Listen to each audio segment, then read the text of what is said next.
Hola y bienvenidos a esta nueva edición de Puntos de Vista. Les saluda Wu Shuoyu desde Beijing. Los líderes chinos celebraron entre los días 16 y 18 de diciembre su reunión anual económica con el objetivo de establecer los planes económicos para el año próximo.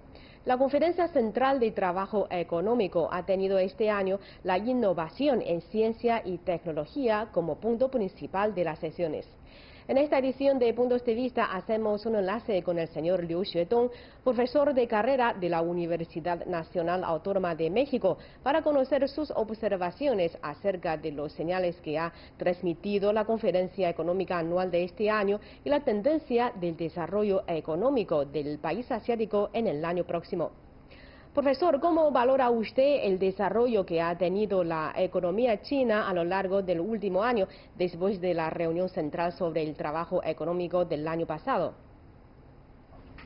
Creo que las dificultades económicas que hemos enfrentado en este año 2020 sería un año de recordarse, ya que se trata de que las dificultades económicas ha acorbiado el crecimiento económico y comercio internacional de manera tan profunda que no se ha visto en la historia moderna de la humanidad.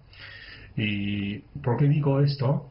Porque las dificultades derivadas de la pandemia no solamente ha impactado de manera tan importante y tan negativa, tan profunda, la parte del aparato productivo, sino también ha vulnerado el poder adquisitivo de los consumidores.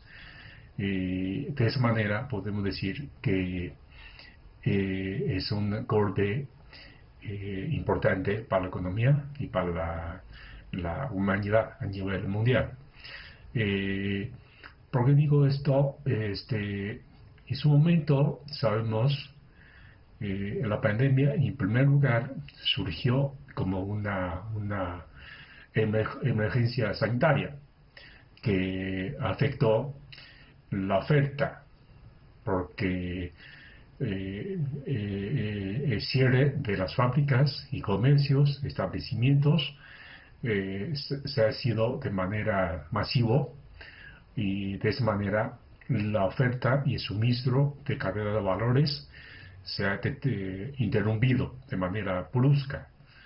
Y por el lado de la demanda, pues, también hemos visto que justamente debido al cierre masivo de los establecimientos comerciales y cierre masivo de las fábricas, mucha gente se ha perdido empleo, y en consecuencia su poder adquisitivo se ha reducido de manera importante.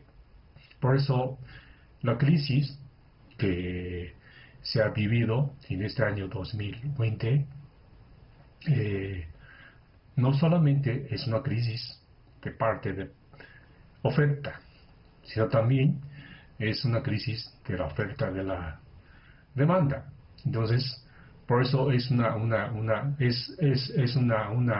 año tan usual que se distingue enormemente con los años anteriores, cuando se ha sucedido una crisis. Y a pesar de lo anterior, como sabemos, la economía china, después de sufrir una caída significativa en el primer trimestre de este año 2020 a tener una cifra de 6.8% en comparación obviamente con el mismo periodo del año 2019. Sin embargo, debido a los esfuerzos enormes y los sacrificios importantes que se han realizado tanto por el gobierno como por los habitantes, se ha logrado de manera importante el regreso de las actividades económicas, sociales, culturales a la normalidad de manera paulatina y gradual. Y de esa manera, a segundo y tercer trimestre de este año, se ha registrado una recuperación importante de la economía china, y con una cifra de 3.2 y 4.9% respectivamente.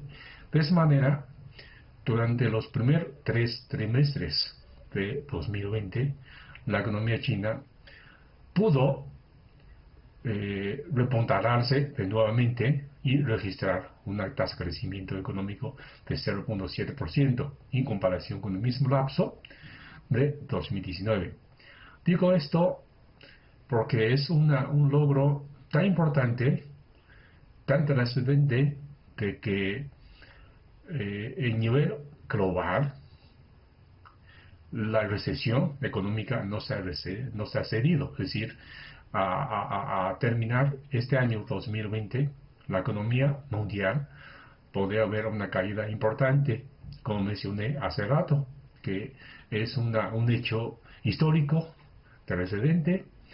Y sin embargo, ante un panorama tan negativo, tan oscuro, la economía china podría lograr una tasa de crecimiento positiva. No solamente es un logro importante, sino también es un logro a nivel mundial, porque es único país importante que no se ha caído en la recesión de este año, y en su momento se celebraron las dos sesiones. No se ha fijado la tasa de crecimiento, una tasa de crecimiento particular de economía. Y en este momento, si hacemos una reflexión, pienso que esa no haber fijado una meta particular de tasa de crecimiento económico es una decisión tan congruente, tan trascendente, de que de esa manera se puede guardar muchas municiones o muchos instrumentos disponibles en su momento para impulsar el crecimiento económico, sino que de esa manera, con ese esfuerzo, con ese guardadito, podría ¿cómo se llama? Podría ser útil para el futuro cercano o de largo plazo. Es decir, con esos instrumentos o esas municiones puede hacer mejor crecer la economía, y además, sobre todo, no vulneraría la sostenibilidad del crecimiento económico de largo plazo. Bueno, nos ha dado unas cifras muy concretas y sabemos que este año 2020 el mundo ha sido azotado por la pandemia de la COVID-19. Y entonces, ¿cómo entiende usted la situación de recuperación que ha experimentado la economía china, así como el margen de desarrollo y su resiliencia en el actual contexto de la súbita evolución de la pandemia de COVID-19? Bien, a pesar de las dificultades generadas tanto por la pandemia como por otros factores que ha complicado el crecimiento económico de China, sabemos, ya es un hecho, de que la economía de la segunda potencia económica a nivel mundial logra dejar atrás los efectos negativos registrados por la pandemia, y obviamente van a arrojar una tasa de crecimiento positivo para este año 2020.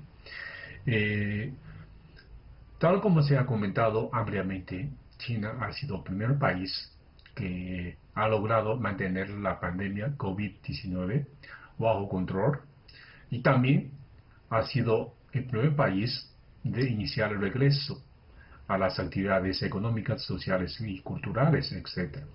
Y lo más importante todavía, ha sido el único país económicamente importante a nivel mundial de evitar la economía china cae en una recesión. Lo anterior no debe subestimar su importancia y la trascendencia, Pues a nivel mundial, el panorama todavía se encuentra complicado, sobre todo considerando que el mundo actual todavía está luchando con la pandemia y en varias regiones la situación, en lugar de mejorarse, se ha empeorado ante el rebrote de la misma pandemia. Y obviamente reciente a la aparición de una posible cepa nueva y Reino Unido, que aparentemente aclavaría las perspectivas de crecimiento económico tanto para este año 2020 como para el próximo año 2021. Por ello, desde mi punto de vista particular, el logro en materia de crecimiento económico en China, en gran sentido, ha reflejado que las medidas instrumentadas por las autoridades a nivel tanto local como central han surtido efectos definitivos en el ámbito de manejo de la emergencia sanitaria. Por ejemplo, ante cualquier reporte posible, aunque sea mínimo, la población está consciente de su peligrosidad y ha acudido a centros médicos para realizar pruebas pertinentes y sobre todo acatar las llamadas de las autoridades sanitarias de quedarse en casa y al mismo tiempo mantener la sana distancia cuando por necesidad tiene que salir de la casa y llevar a cabo las actividades pertinentes. Y asimismo, también vale la pena mencionar que existe un gran margen de maniobras y también gran flexibilidad en cuanto a la aplicación de las políticas monetarias y fiscales de parte de las autoridades competentes, con propósito, obviamente, a momento de aplicar esas medidas, sea fiscales, sea monetarias, sea de reducción de impuestos, sea ajuste de tasa de interés, depósitos de referencia, etcétera. Todas esas medidas sirven para solventar las eventualidades no deseadas, independientemente de su magnitud, independientemente de su origen. Bueno, profesor, decimos que la reunión central sobre el trabajo económico de este año es más importante porque servirá para fijar las directrices primordiales del trabajo económico para el primer año de ejecución del 14º Plan Quinquenal. ¿Cómo interpreta usted el espíritu y las últimas disposiciones dictadas por esta reunión?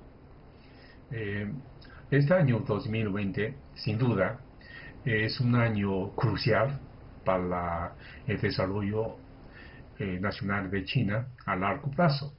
Pues, por un lado, podemos ver que este año 2020 se culminaría el 13º Plan Quinquenal de 2016-2020, con un gran éxito de lograr las metas planteadas en su momento. Por ejemplo, el crecimiento del Producto Interno Bruto general y también en términos de per cápita, erradicación de pobreza extrema en el largo y ancho del territorio de China, entre otros, obviamente. Por otro lado, se encuentra en este momento elaborando el plan quinquenal de versión 14 y de tal manera de arrancar 2021 se espera empezar a instrumentar las nuevas medidas innovadoras de desarrollo social y de crecimiento económico. En ese sentido, la celebración reciente de las reuniones económicas, su propósito es fijar las metas de mediano y largo plazo, tales por ejemplo la duplicación de la economía china durante los próximos 15 años, es decir, de 2021 a 2035. Asimismo, para alcanzar las metas del mediano y largo plazo planteadas, también se está proponiendo medidas congruentes y de esa manera para garantizar el cumplimiento cabal de cada una de las metas planteadas. Entre las acciones estratégicas de mi parte, me parecería algunos importantes de comentar. Y en primer lugar, se ha destacado la importancia de mantener la continuidad de las medidas que se ha venido instrumentando en años recientes en materia de promover crecimiento económico, impulsar la apertura comercial de China hacia el mercado internacional. Y de esa manera para evitar cambios bruscos de las políticas económicas y también de esa manera evitar que esos cambios bruscos vulneraría la recuperación económica ya que ya está mermada significativamente por la pandemia prevalecida este año 2020. Bien, en segundo lugar, y aparte de mantener la continuidad de las políticas económicas, es importante el crecimiento económico debe basarse en la integración del mercado doméstico y el mercado global.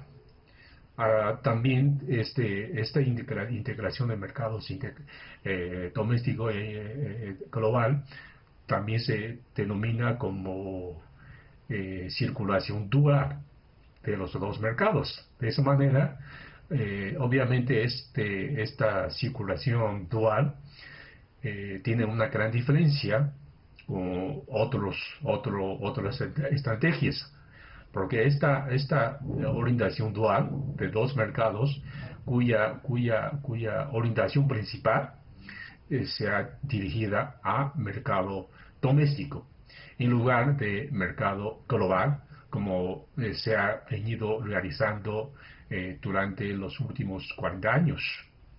En tercer lugar, lograr un equilibrio y balanceado entre la demanda agregada y la oferta agregada también es muy importante. ¿Por qué? Porque sabemos las reformas del lado de oferta ha sido exitosa durante los últimos 3 o 4 años en China y de esa manera esta orientación, estas medidas de reforma del lado de oferta debe tener o debe prevalecer su eficacia y su ventaja, de esa manera que la producción se dirige, se orienta a satisfacer las demandas crecientes y diversificadas de los consumidores. Bueno, profesor, además de lo mencionado, ¿qué otras señales ha transmitido la reunión central sobre el trabajo económico de este año? Porque ante la incertidumbre del entorno externo de desarrollo y los retos de la economía doméstica, ¿cuáles serán las prioridades del desarrollo y reforma de la economía china para el año próximo? Sabemos el crecimiento económico de China para el próximo año y obviamente otros años siguientes todavía podría enfrentar retos importantes, tanto de frente de entorno interno como frente de entornos externos. Como sabemos, internamente los problemas estructurales y de largo alcance todavía estarían prevalecidos, que seguramente representaría esos problemas, se convertiría en obstáculos que impediría el funcionamiento y desarrollo eficiente de la economía china. Por ello, se requiere, en primer lugar, medidas más efectivas y oportunas. Concretamente, modificar, es decir, como se ha comentado ampliamente, mm, va a haber una modificación de la estrategia de desarrollo económico desde una orientada hacia exterior hacia la otra, hasta la otra con orientación o dependencia del mercado doméstico. Sin embargo, de ninguna manera este cambio sencillo de estrategia de crecimiento económico podría resolver el problema tan complicado y tan difícil de manera inmediata y automática. Por ello, se requieren instrumentos adecuados y eficientes para llevar a cabo las reformas económicas y las aperturas hacia la economía global, todavía con mayor profundidad y con mayor amplitud. Y en consecuencia, de esta manera, para superar los retos pendientes que plantea cada rato, tanto los internos exteriores como los internos interiores. En segundo lugar, como sabemos, las reformas del lado de oferta todavía quedan varios pendientes por concretarse, es decir, cómo reasignar de los recursos productivos de origen, sea de nacional, sea de internacional, entre los distintos sectores y distintas actividades económicas. Todavía falta mucho por hacer. Y ahora, con el reto de integrar los dos mercados, es decir, el mercado doméstico y el mercado internacional, el llamado circulación dual, podría enfrentar un reto mayor, es decir, ante un mercado tanto nacional como internacional, integrada, impulso al crecimiento económico. La tarea todavía es mucho más complejo, mucho más importante de asignar los recursos entre los sectores económicos y sobre todo de acuerdo con la fuerza de mercado, de la libre oferta y de demanda.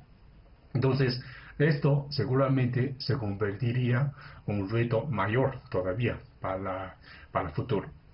En tercer lugar, para evitar el efecto de llamado cuello de botella, es decir, algunas tecnologías o técnicas cruciales en el desarrollo de las cadenas de valores y en el desarrollo de suministro de encadenamientos. Se requiere que esas tecnologías, esas técnicas de punta, esas ciencias de punta modernas, debe alcanzar autosuficiencia nacional de producción. De esa manera, para evitar cualquier efecto de cuello de botella en el desarrollo adecuado y eficiente de las cadenas de valores y el suministro de encadenamientos. Y finalmente, también se ha comentado mucho en esta reunión celebrada recientemente de que la economía china también debe de asumir el compromiso de Acuerdo París, es decir, para que la emisión de los contaminantes, sobre todo de carbonato, llegar a su nivel máximo en 2020, y a partir de ese momento su nivel de emisión se ha reducido, se van a reducir paulatinamente y hasta 2060, es decir, lograr un equilibrio entre la emisión y la absorción del mismo contaminante. Bueno, entonces, ante la actual situación económica, ¿cómo podemos impulsar la conformación de un nuevo modelo de desarrollo basado en el papel protagonista de la gran circulación doméstica y la promoción recíproca entre el mercado nacional y el internacional? Bien, como sabemos, la nueva estrategia de crecimiento económico con orientación mayoritaria hacia el mercado interno o dependiente de mercado doméstico, pero complementando al mismo tiempo por mercado internacional, sin duda abriría un nuevo horizonte. Al respecto, vale la pena mencionar que el mercado interno y el consumo doméstico últimamente se ha visto cada vez más fortalecido que antes. Y por ello, con el transcurso del tiempo, se espera que esa potencialidad del mercado doméstico y consumo interno podrá entrar a función como motor principal de impulsar el crecimiento económico solamente. En otras palabras, para que el nuevo modelo de crecimiento económico funcione y funcione con mayor eficacia y funcione con resultados acordes con el programado y deseado, lo primordial es fomentar el consumo doméstico y aumentar el ingreso de los habitantes de manera importante.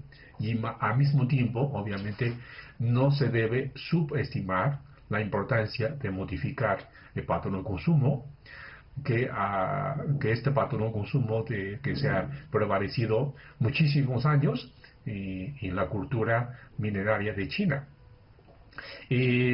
Para lograr lo anterior, además de aumentar el nivel de ingreso de los habitantes, sin duda alguna, mejorar los bienestar social en todos los ámbitos, tales como ampliar la cobertura de servicio médico, otorgar pensiones universales a adultos mayores y obviamente población con segmento de población vulnerable, de largo y ancho del territorio de China, etcétera, podría canalizar el consumo futuro. Es decir, con esas políticas o medidas de llevar a cabo mayor apertura de servicio médico y canalizar la pensión universal a los adultos mayores y población vulnerable,